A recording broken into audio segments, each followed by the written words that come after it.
こんにちは。皆さんの周りにある火災報知器、あって当たり前だと思ってますよね。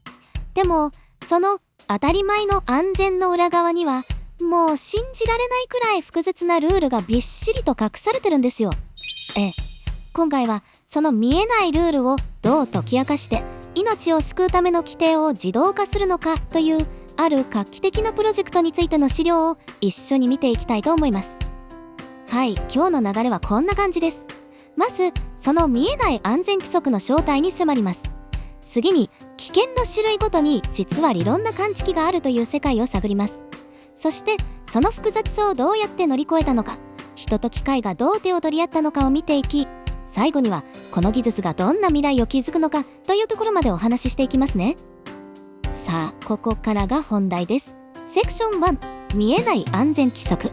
問題の核心は何かというと、もうまるで迷宮なんです。この規制の数々が。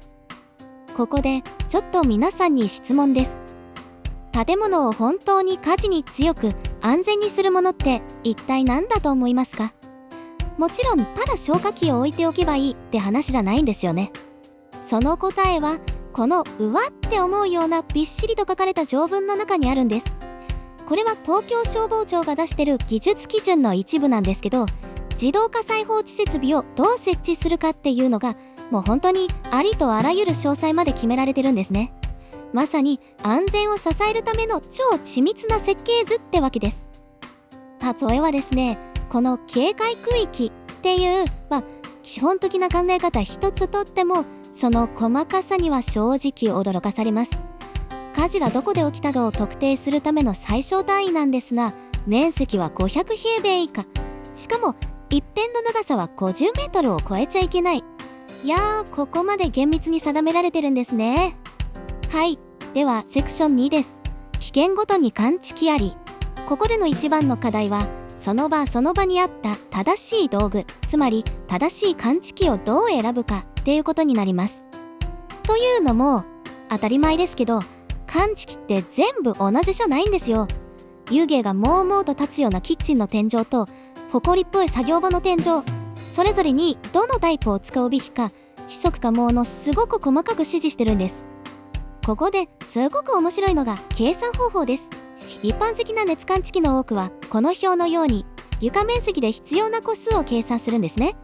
耐火構造の建物なら70平米に1個でいいのに、非耐火、つまり燃え広まりやすい建物だと40平米に1個と、より狭い範囲をカバーさせないといけない。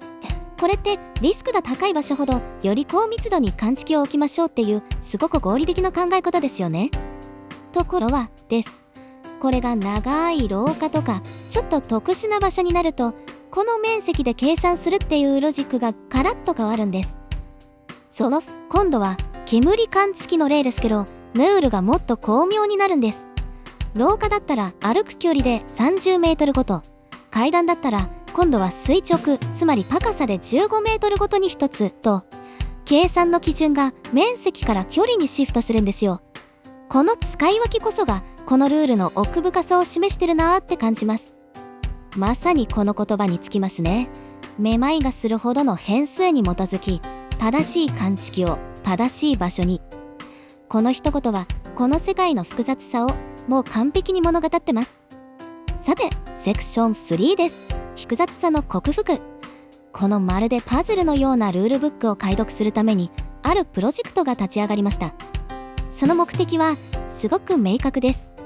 人の手でやるとどうしても起きちゃうミスを減らして時間を節約するために、必要な感知器の数を自動で計算したシステムを作ろうと。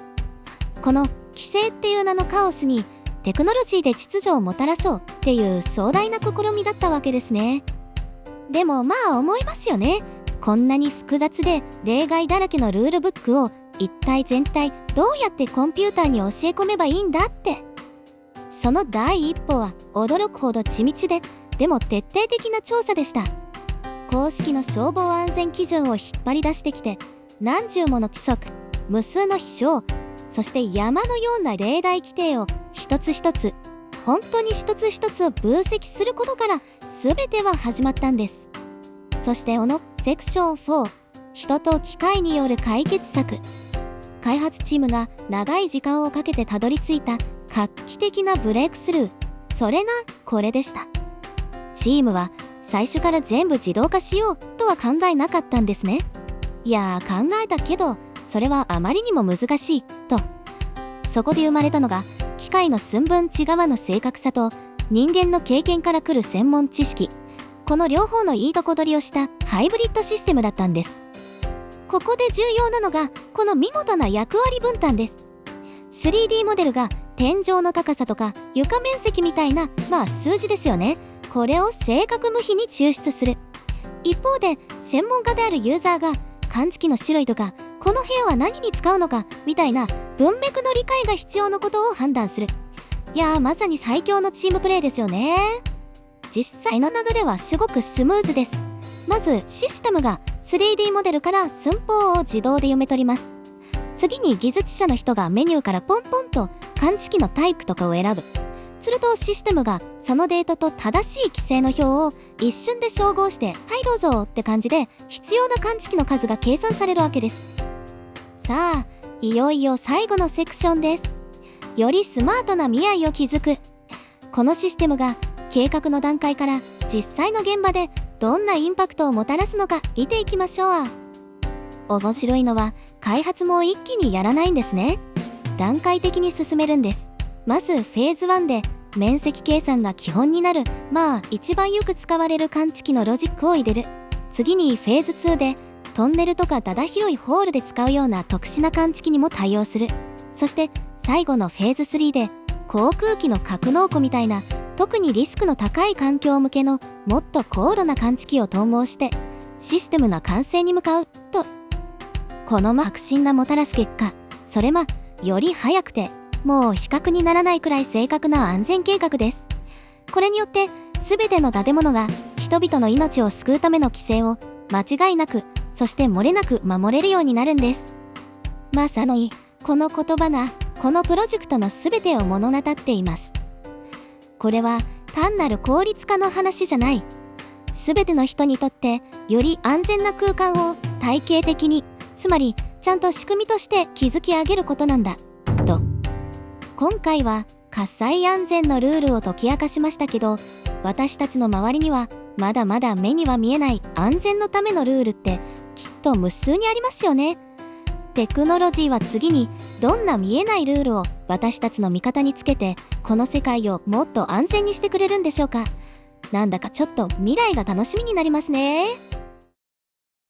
このチャンネルではこれからも建築やテクノロジーの面白い話を楽しく分かりやすく紹介していくよ。役に立った、面白かったって人は高評価とチャンネル登録お願いします。それじゃあまた次回の動画で会おうね。はかるかなでした。バイバーイ。ご視聴ありがとうございました。少しでも気に入っていただけた方は、ぜひグッドボタン、チャンネル登録お願いします。